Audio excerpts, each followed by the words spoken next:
It's great to be here again. Appreciate you, and I appreciate everyone in the audience for their asking and their presence today.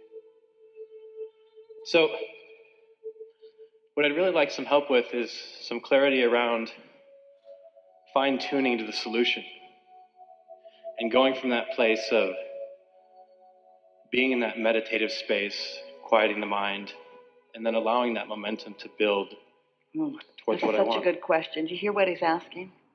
Because what we've been explaining, and he is already understanding, is that if he is able to meditate and really quiet his mind so the resistance subsides, now law of attraction is going to respond to the vibration that he's got going, which means law of attraction is going to respond to this rather quiet right now, not a lot of momentum going, because after all, he just quieted his mind. But the fact that there's no resistance means that now that law of attraction is responding to the vibration, that it can pick up momentum rapidly, because it's only resistance that slows it down.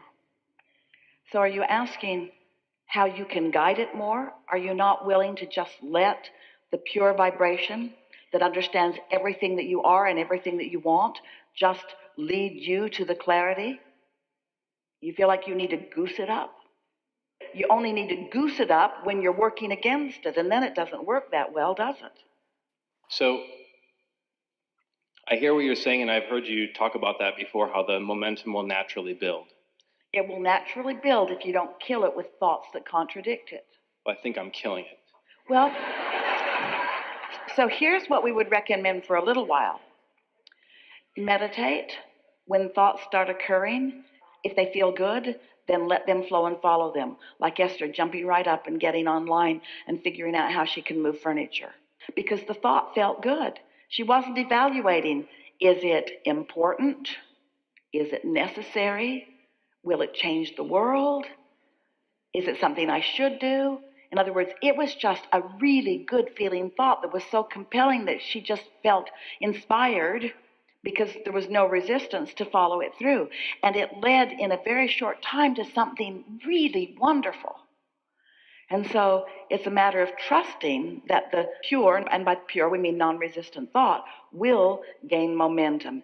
But you might still be in that place of still trying to quiet your mind where the chatter keeps coming in. So don't be too worried about whether thoughts are flowing, because it's logical. You see, this is the thing. I want to tell you this. When Esther and Jerry began meditating back in 1985, they had been guided to sit in a quiet room, wear comfortable clothing, focus upon their breathing, and when your mind wanders, and it will, just release the thought. So Esther did that and right away felt that detached state. So they meditated every day for 9 months. And when thoughts started flowing from us to Esther, she would breathe more and try to quiet her mind because she didn't know that she was in the receiving mode, because it's difficult to know whether you're thinking the thought or whether you're receiving the thought.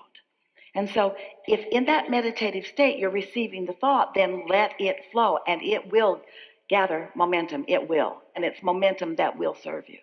Go ahead. I'm hearing you.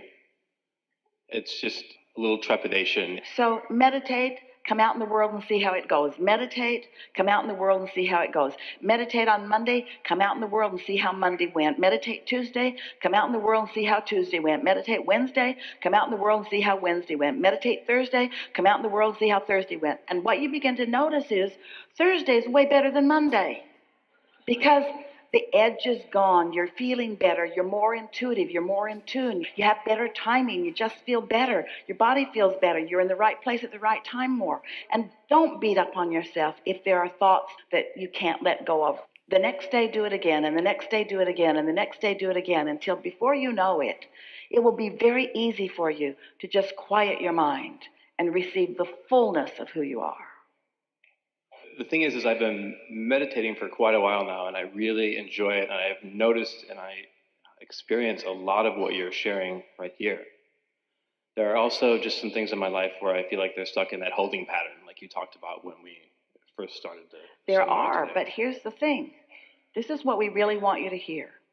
Those things that feel like or are stuck in a holding pattern, you have asked for solutions of every one of them many times. And those solutions are in your vibrational reality, ready for you to receive them.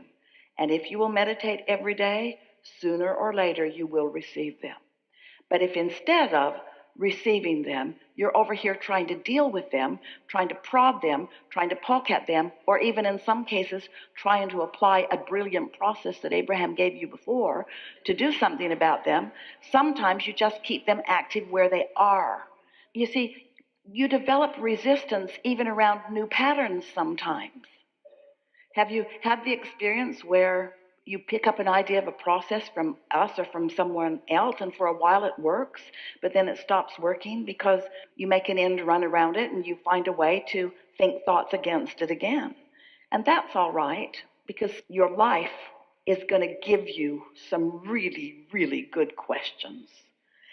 And then the vortex is going to answer them, and that's where satisfaction comes from. Your life is going to give you some really good problems.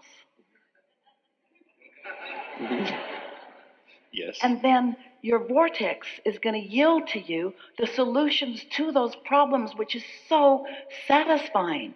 And this is what expansion is, you see. And so don't beat up on yourself just because you're still having some step one moments. Think about it. You're out here in the manifested world where resistance just is. There's resistance out here in this manifested world. You're going to see stuff you don't want to see and hear stuff you don't want to hear and live things you don't want to live, and that's how you're going to refine for yourself what the improvement is. So all of that has created a reality that you now have greater and greater access to. So the last thing you want to do is twirl around in the holding patterns and then beat up on yourself for twirling around in the holding patterns when you have a viable way out of the holding patterns. What's the most productive way to no longer live something that you don't want? Stop thinking about it. Oh yeah, Abraham, easy for you to say.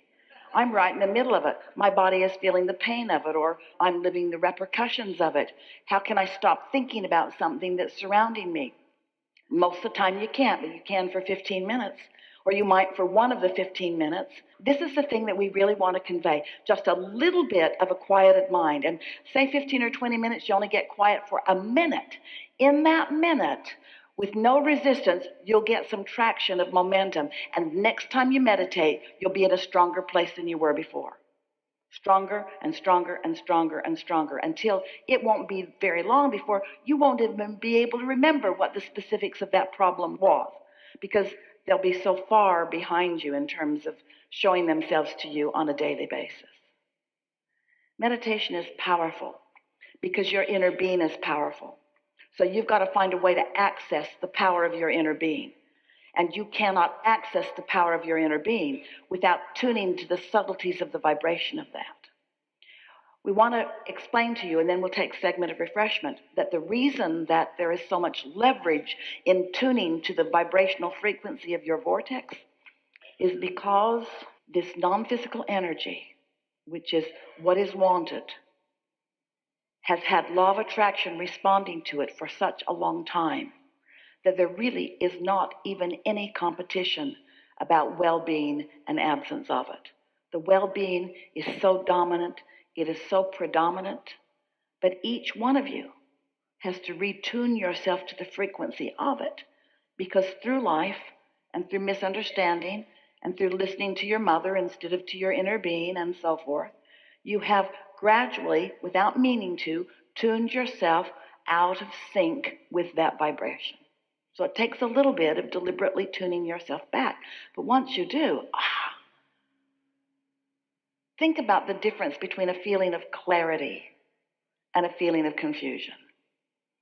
Just feel for a moment the difference between the way vitality feels and lethargy.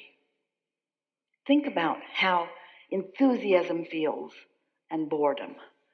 In other words, you want to tune to this vibrational frequency of who you really are. And as you deliberately do it more and more and more and more often, then when you're standing in the middle of manifestation, you see what we're getting at? Thoughts turning to things all the way out to manifestation. And here's real life experience out here where all of the others are. Isn't it a perfect scenario where it manifests? Do you get it? That you are out here on the leading edge where all that is non-physical and you are all pointed into this time and space for the purpose of taking these thoughts into manifestations? And can you imagine the deliciousness of this love and this clarity and this pureness that's in your vibration of coming forth into manifestation? Don't you really, really like the idea of that? And can you feel the difference in finding a feeling of love and letting it evolve into something that is a manifestation rather than taking hate and trying to get rid of it? Can you feel the difference in finding clarity and let it move into physical manifestation rather than trying to get rid of confusion out here? Because in this universe that is only about inclusion, you cannot get rid of confusion. And when you try, the confusion will garner momentum.